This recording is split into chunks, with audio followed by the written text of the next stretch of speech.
জি ma'am বলুন। জি ma'am অবশ্যই, আমি তো অবশ্যই আমার মেয়ের স্কুলের ডিপোজিটের টাকাটা জমা করব। তবে ম্যাম আমার না কিছু সময়ের প্রয়োজন। ম্যাম আমি তো এখন কাজ করতেছি, I will call back later. Okay ma'am.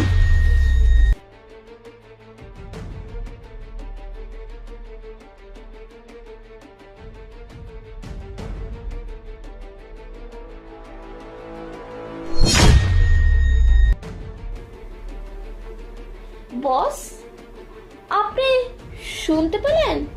মানে ও হচ্ছে অফিসে মানে ঝাড়ু দেয়, কিন্তু কথা বলছে ইংলিশে। মানে বোঝাচ্ছে ও মানে ইংলিশ পারে।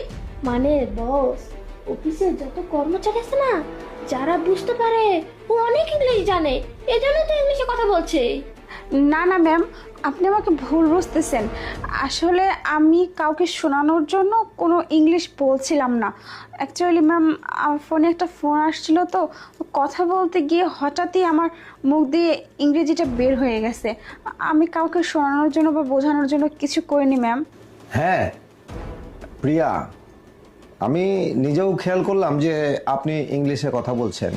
ঠিক আছে, আপনি কাউকে শোনানোর জন্য কথাগুলো বলেননি, ঠিক আছে, কিন্তু আমি তো কখনো এর আগে মানে আপনি যে ইংলিশে কথা বলতে পারেন আর যেভাবে আপনি কথা বলছিলেন, আমি কিন্তু আশ্চর্য হয়ে গেছি রীতিমতো যে এইভাবে আপনার ইংলিশ বলার যে ধরন, এটা দেখে আমার মনে হয় না যে আপনি এমনিতে কোনো শোনানোর জন্য বলছেন বা আপনি এমনিতে বলছেন, এরকম কিছু মনে হচ্ছে না। বস, আপনি বুঝতে পারতেছেন না ও কেন ইংলিশটা বললো? মানে এই যে আশেপাশে যত কর্মচারী আছে, মানে ওদেরকে শোনাচ্ছে ইংলিশ জানে। আর সত্যি কথা বলতে বস, আপনাকেও কিন্তু শোনাচ্ছে, যাতে আপনি ওর প্রতি দুর্বল হয়ে যান, দুর্বল হয়ে বলতে পারেন যে প্রিয়া তো ইংলিশ জানে, এক কাজ করি, প্রিয়াকে একটা বড় পদে চাকরি দিয়ে দে। এজন্য বস ও ইংলিশে কথা বলতেছে।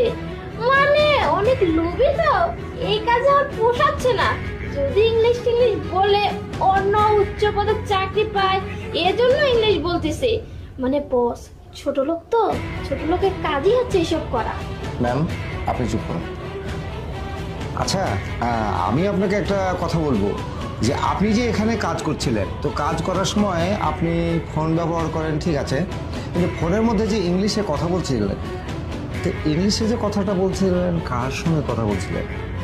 স্যার আমি তো আগেই বললাম, আমি কাউকে ইমপ্রেস করার জন্য বা কাউকে শোনানোর জন্য ইংলিশটা বলিনি।